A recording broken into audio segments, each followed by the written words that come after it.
A tube of length 50 centimeter is filled completely with an incompressible liquid of mass 250 gram and closed at both ends.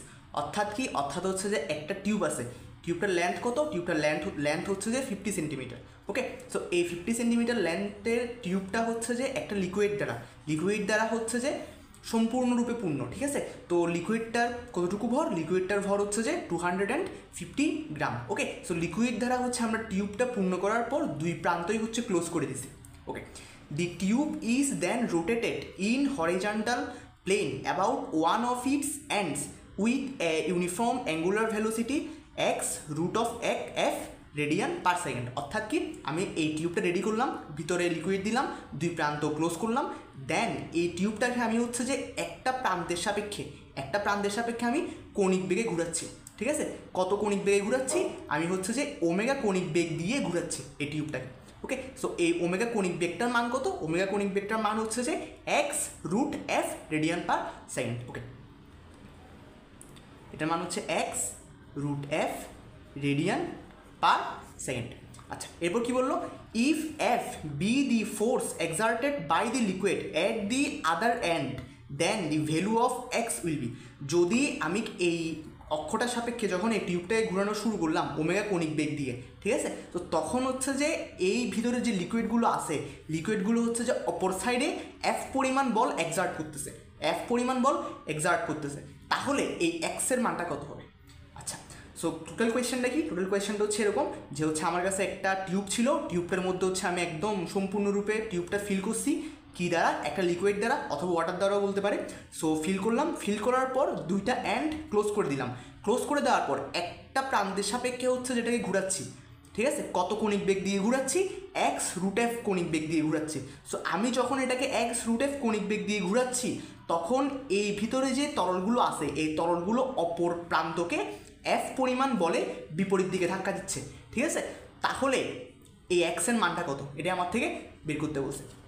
So এখানে আমরা কীভাবে solve করবো এটা, চলো শুরু করা যাক। ফার্স্টে দেখো, যদি হচ্ছে মনে করো এই একটা অক্ষ আছে আমার, এই হচ্ছে একটা বস্তু আছে, আমি যদি এই বস্তুটাকে এই অক্ষের সাপেক্ষে ঘুরাই, ঠিক আছে, সো এটা একটা কেন্দ্রবিমুখী বল ফিল করবে। কেন্দ্রবিমুখী বলের কিন্তু কোনো অস্তিত্ব নাই, কিন্তু সিস্টেম কেন্দ্রবিমুখী বল ফিল করে। ওকে, সো কতটুকু কেন্দ্রবিমুখী বল ফিল করবে?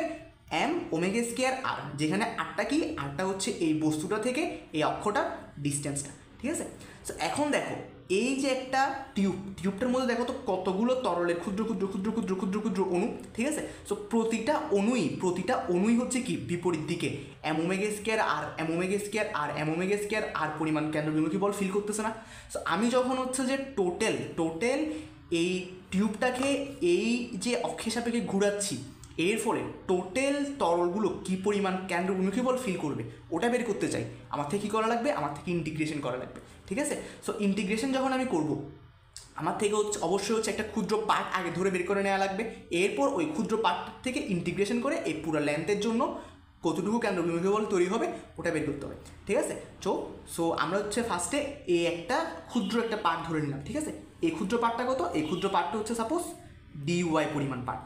ঠিক আছে, আর এই অক্ষ থেকে এই এতটুকু দূরত্বটা কত ধরে নিলাম? এটা ধরে নিলাম y। ওকে, সো এবার বলো এই dy পরিমাণের মধ্যে যেই তরলগুলো আছে, একদম dy কিন্তু খুবই ক্ষুদ্র, এই dy এর মধ্যে যে তরলগুলো আছে ওই তরলগুলো কী হবে? ওই তরলগুলো হচ্ছে যখন এটা ওমেগা কৌণিক বেগে ঘুরবে তখন বিপরীত দিকে একটা কেন্দ্রবিমুখী বল ফিল করবে। ঠিক আছে, ওই কেন্দ্রবিমুখী বলটার মান কত হবে? ওই কেন্দ্রবিমুখী বলটার মান হবে হচ্ছে যে ধরে নিই m ওমেগা স্কয়ার r। ওকে, এই আরটা কত? এই আরটা হচ্ছে যেহেতু অক্ষর থেকে y ডিস্টেন্সে, তাহলে এই r এর মানটা হচ্ছে যে y। ওমেগা কত? ওমেগা হচ্ছে যে x রুট f। আচ্ছা, m কত? m হচ্ছে যে এই dy পরিমাণটার ভর না, এই dy পরিমাণটার ভর। সো এই dy পরিমাণটার ভর কত? আমি যদি বলি যে টোটাল তরলের ভর হচ্ছে যে স্মল m, অ্যান্ড এই রডটার টোটাল লেন্থ হচ্ছে যে ক্যাপিটাল L, তাহলে আমি যদি m কে L দ্বারা ভাগ দিই কী পেয়ে যাব? একক দৈর্ঘ্যে কি পরিমাণ তরলের ভর পড়তেছে ওটা পেয়ে যাব না? ওকে, মানে টোটাল যদি তরলের ভর হয়ে যায় স্মল m অ্যান্ড এই রডটার টোটাল লেন্থ যদি হয়ে যায় ক্যাপিটাল L, তাহলে যদি আমি এই টোটাল ভরকে টোটাল লেন্থ দ্বারা ভাগ দিই তাহলে একক দৈর্ঘ্যে কী পরিমাণ ভর পড়তেছে ওটা পেয়ে যাচ্ছি। এখন এই পার্টটার দৈর্ঘ্য কত, এই পার্টটার দৈর্ঘ্য তো হচ্ছে ডিওয়াই। ওকে, সো এই পার্টটা কত, এই পার্টটা ডিওয়াই। সো আমি যদি এই একক দৈর্ঘ্যের ভরকে ডিওয়াই দ্বারা গুণ দিই, তাহলে এই ডিওয়াই পার্টে কী পরিমাণ তরলের ভর করতেছে ওটা পেয়ে যাচ্ছি। সো আমি এখানে এই ক্যাপিটাল এমের জায়গায় কী দিতে পারি, ক্যাপিটাল এমের জায়গায় দিতে পারি হচ্ছে যে small M by L into d y omega square y. Okay, এটা কি আসলো, এটা আসলো হচ্ছে আমার এই ক্ষুদ্র পার্টটার মধ্যে কী পরিমাণ বল ফিল করতেছে। এই ক্ষুদ্র পার্টের মধ্যে যে তরলগুলো আছে, তরলের অণুগুলো, ওটা কি যখন ঘুরানো শুরু করতেছি তখন বিপরীত দিকে কী পরিমাণ কেন্দ্রবিমুখী বল ফিল করতেছে ওটা আসছে। তো এখন আমার থেকে এখান থেকে কী বের করে নেওয়া লাগবে, এখান থেকে হচ্ছে আমার সবগুলো তরলের অণু কী পরিমাণ বল কেন্দ্রবিমুখী বল ফিল করবে ওটা বের করে নেওয়া লাগবে। তো এটার জন্য আমার থেকে ইন্টিগ্রেশন করতে হবে। সো ইন্টিগ্রেশন আমি কী করবো, ইন্টিগ্রেশন কত থেকে কত করবো, ইন্টিগ্রেশন হচ্ছে এই জিরো থেকে লেন্থ এল পর্যন্ত, জিরো থেকে এল পর্যন্ত, ঠিক আছে। তো জিরো থেকে এল পর্যন্ত ইন্টিগ্রেশন করলাম, কাকে করবো, এই জিনিসটাকে করবো, M by L D Y omega square Y. So M by L omega square তো কনস্ট্যান্ট, তাহলে M omega square by L constant বাইরে চলে আসলো। এবার হচ্ছে ওয়াই ডিওয়াইকে করলে কি আসে, ওয়াই ডিওয়াইকে করলে আসে যে ওয়াই স্কোয়ার বাই 2। তাহলে এটা কত হয়ে যাবে দেখো তো, এল স্কোয়ার বাই 2 হবে না। So L square by 2, L কাটাকাটি চলে গেলে M omega square L by 2। তাহলে এটা কি আসছে, এটা আসছে আমার হচ্ছে যে এফ এর মানটা। এই টোটাল তরলগুলো যখন এটা ঘুরবে, এই অক্ষের সাপেক্ষে যখন এটা ঘুরবে, তখন টোটাল তরলগুলো বিপরীত দিকে কী পরিমাণ বল ফিল করবে। আচ্ছা, এটা যদি একটু কনসেপ্ট দিয়ে চিন্তা করো, ব্যাপারটা হচ্ছে এরকম। এই দেখো আমি এটাকে ঢাকনাটা ক্লোজ করলাম। সো এটা হচ্ছে যে আমি ঘুরাচ্ছি, এভাবে ঘুরাচ্ছি। এই দেখো আমি যখন ঘুরাইছি, এটা ক্লোজ ছিল ঢাকনাটা, এই যে ঘুরাইছি ঢাকনাটা একটু করে বের হয়ে গেছে। এটা কেন হয়েছে এটা, আমি যখন এটাকে ঘুরাচ্ছি, ঠিক আছে। সো এটা সিস্টেম না, সিস্টেমটা হচ্ছে যে সিস্টেমের প্রতিটা কণা কী ফিল করবে, সিস্টেমের প্রতিটা কণা হচ্ছে যে বিপরীত দিকে কেন্দ্রবিমুখী বল ফিল করবে, ঠিক আছে। বাট কেন্দ্রবিমুখী বলের কোনো অস্তিত্ব কিন্তু নাই, কারণ এটা সিস্টেমের কণাগুলো ফিল করতেছে, ঠিক আছে। বাট আমরা যখন হচ্ছে জড় প্রসারণ কাঠামোর সাপেক্ষে হিসাব করবো, তখন কিন্তু কেন্দ্রবিমুখী বল হিসাব করবো না, আমরা কেন্দ্রমুখী বল দিয়ে সব সূত্রগুলো দেবো। আচ্ছা, যাই হোক, সো এটা যখন ঘুরতেছিল, এটা ঘোরার সময় এই ঢাকনাটা বাইরের দিকে চলে আসছে। কেন চলে আসছে, এই ঢাকনাটা কেন্দ্রবিমুখী বল ফিল করতেছে, ঠিক আছে। ঠিক সেরকম আমি যখন এই পাইপটার মধ্যে পানি ফিল করে একদম পানি দ্বারা পূর্ণ করে যখন ঘুরাবো, তো পানির কণাগুলো সবগুলো একসাথে বিপরীত দিকে চলে আসতে চাইবে। তো বিপরীত দিকে যখন চলে যেতে চাইবে, ওই টোটাল কী পরিমাণ বল দিবে, এই প্রান্তে হচ্ছে টোটাল এই M omega square L by 2 পরিমাণ ফোর্স দিবে, ঠিক আছে। সো আমায় কী বলে দিছে, এই ফোর্সের মানটা কত, এই ফোর্সের মানটা হচ্ছে যে এফ। আচ্ছা, এটা এফই বলে দিছে যে এফ হচ্ছে যে এত, ঠিক আছে। তো এখন আমার থেকে কী বের করতে হবে, আমার থেকে হচ্ছে এক্সটা বের করতে হবে। তাহলে F M omega square L by 2। আচ্ছা, এখন বলতো ওমেগার মান কত বলছে, ওমেগার মান বলছে হচ্ছে যে এক্স রুট এফ। এই এফটা কিন্তু এখানে বলেই দেওয়া আছে যে হচ্ছে যে এফ পরিমাণ ফোর্স ও বিপরীত দিকে পাচ্ছে।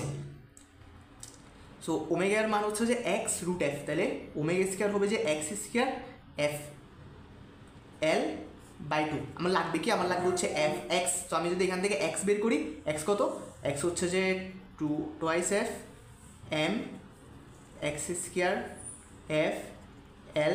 সো এখান থেকে এফ চলে যাবে, আসবে কি আমার এক্সের মান আসবে যে হচ্ছে যে এক্স ইকুয়াল টু হবে যে √2 বাই এই এম আর এল। ওকে, সো এটা কত আসে 2 বাই এম এর মান কত, এম হচ্ছে যে আমাদের 250 গ্রাম, অর্থাৎ কত 0.25 কেজি, ইন্টু এল এর মান কত 50 সেন্টিমিটার, অর্থাৎ কত 0.5। ওকে, সো এটা করলে আমাদের আসে হচ্ছে যে কত, এটা করলে আসে হচ্ছে আমাদের 4। ওকে, আমি কি বলতে পারি, এই এক্সের ভ্যালুটা কত হবে, এক্সের ভ্যালুটা হবে যে 4। আশা করি তোমরা সবাই এটা বুঝতে পেরেছো। সবাইকে ধন্যবাদ।